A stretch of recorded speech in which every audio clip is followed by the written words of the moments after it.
Lides Chica. Direk, may malaking revelasyon sa Don Bell.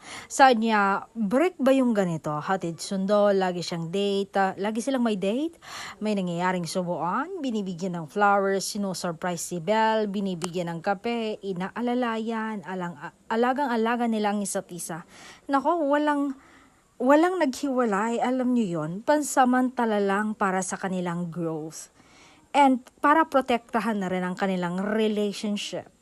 And kahit mawala man ang kanilang tandem nila on screen, pero sa totoong buhay, hindi mawawala. Dahil magpapakasal ng mga yan.